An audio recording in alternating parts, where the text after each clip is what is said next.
اللہ من الشیطان الرجیم بسم اللہ الرحمن الرحیم۔ آئیے ذرا ایک چیز دیکھتے ہیں کہ دیکھیے 27 سالوں میں ابن صفی نے ٹوٹل 145 کتاب لکھی، مطلب ناول، تو ایک سال میں بنتا ہے 9.07۔ ٹھیک ہے، اب کہ اشتیاق احمد ہم کر لیں 43 سالوں میں 800 کتابیں لکھیں، تو ایک سال میں بنتا ہے 18.60۔ اس سے کیا پتہ چلا؟ اس سے پتہ چلا کہ تقریباً دگنے ناول اشتیاق احمد نے لکھے، اور یہی وجہ ہے کہ اشتیاق احمد انکل اگر کم ناول لکھتے تو یقیناً ابن صفی کو بیٹ کر دیتے، لیکن کیوں بیٹ نہیں کیا؟ اس کی وجہ میں بتا دیتا ہوں۔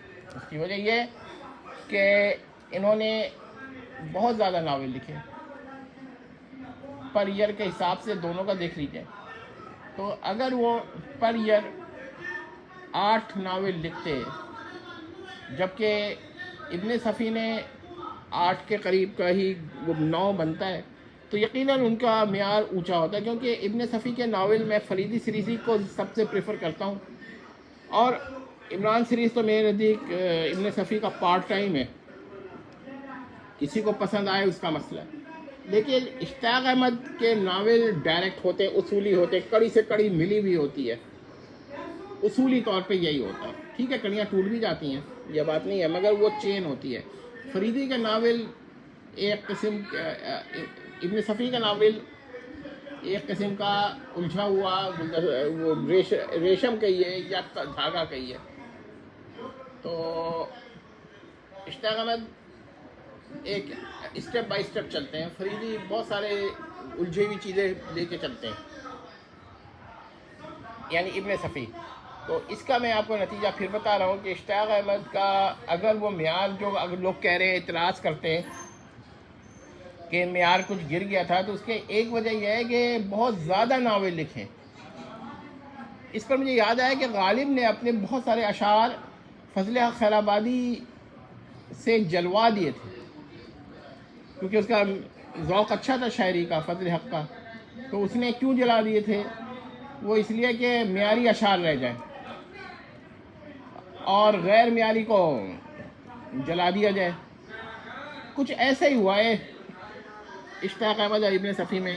اگر آپ معیاری ناول ڈھونڈیں تو میں نے آپ کو ایک مثال دی ہے کہ وادی دہشت کو آپ زمین کے بادل سے ذرا ملا کر دیکھیں تو زمین کا بادل جتنا بھی اچھا ناول ہو، وادی دہشت کی گرد کو بھی نہیں پہنچتا۔ لیکن بہرحال اشتیاق احمد نے ایسے بھی ناول لکھے ہیں جو فریدی کے اور ابن صفی کے بالخصوص بعض ناولوں کو کی گرد کو بھی نہیں پہنچتا، ایسا بھی ہے، الٹ کا بھی ہے۔ تو اس کا مطلب یہ ہوتا ہے کہ آپ جب بہت زیادہ ناول لکھتے ہیں تو آپ کا پلاٹ خراب ہو جاتا ہے، آپ کی کانسیپٹس میں ریپیٹیشن شروع ہو جاتا ہے، نئے نئے آئیڈیاز کم ہوتے ہیں اور ایک پرانے آئیڈیا کی ویریشن زیادہ ہو جاتی ہیں۔ اس وجہ سے میں یہ کہتا ہوں کہ اشتیاق احمد جو تھے زیادہ پریگمیٹک مائنڈ تھا ان کا، اینڈ اس نے زیادہ اچھے آئیڈیاز کنسیو کیے بنسبت ابن صفی کے۔ لیکن ابن صفی کی جو خوبی تھی وہ یہ تھی کہ اس کے ناول کے اندر کچھ ادبی چاشنی ملتی ہے جو کہ مجھ کو پسند نہیں ہے۔ میں تو جاسوسی ناول روکھا پھیکا پسند کرتا ہوں۔ اگر آپ میرے ناول پڑھیں تو آپ کو اشتیاق احمد کی جو باتیں ہیں وہ بھی نہیں ملیں گی اور نہ یہ ملے گا، اور ہو سکتا ہے بعض لوگوں کو میرے ناول تو بالکل ہی پسند نہ آئے، اپنا اپنا مزاج ہے۔ تو لیکن بہرحال میں اشتیاق احمد کو یہ سمجھتا ہوں کہ زیادہ بہتر ناول ان کے ہیں، جو ان کے ناول اچھے ہیں وہ بہت اچھے ہیں۔ اب میں موقع ملا تو قیامت کے باغی پہ کچھ تنقید کروں گا، لیکن اس وقت میرے پاس قیامت کے باغی ہے نہیں۔ البتہ میں یہ بھی کہنا چاہتا ہوں کہ جزیرے کے سمندر سے ملتا جلتا ایک اور ناول اشتیاق احمد نے لکھ دیا تھا، غالباً سونے کا جہاز کے ہی سلسلے کا ہے، سونے کا جہاز ہی، اب جو مجھے مکمل یاد نہیں ہے۔ تو میں آپ کو یہ بتا رہا تھا کہ اس میں بھی اتنا ملتا جلتا ہے نا، تو مجھے تکلیف ہوئی ہے ناول پڑھ کے، کیونکہ یہ تو ایک ہی ناول کا دوسرا انکارنیشن ہے۔ تو آپ یہ دیکھیں کہ اس سے کیا ثابت ہوتا ہے؟ اس سے ثابت ہوتا ہے کہ جب ایک آدمی کے پاس آئیڈیاز اتنے زیادہ جب ناول لکھتا ہے تو آئیڈیاز تو پھر بھی اتنے زیادہ نہیں ہوتے۔ آپ کیا سمجھتے ہیں 800 ناول کے لیے 800 آئیڈیاز ہوں گے؟ اوریجنل وہ بھی انڈیپینڈنٹ آف ایچ ادر ناممکن سی بات ہے.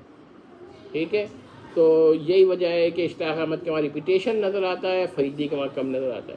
تو ظاہر ہے کہ 245 ناول لیجئے اور کہاں 800 پلس, یعنی 815 سے بھی اوپر جا رہے ہیں اب اشتیاق احمد کے ناول. تو آپ مجھے بتائیے کہ کیا آپ سمجھتے ہیں کہ اشتیاق احمد جو ہیں وہ فریدی ابن صفی سے کم تھے؟ جی نہیں, وہ زیادہ تھے, مگر یہ کہ ان کے مسائل کچھ اور تھے. لیکن اگر آپ ناولز دیکھیں تو بعض ناول اشتیاق احمد کے ان پیرالل ہیں.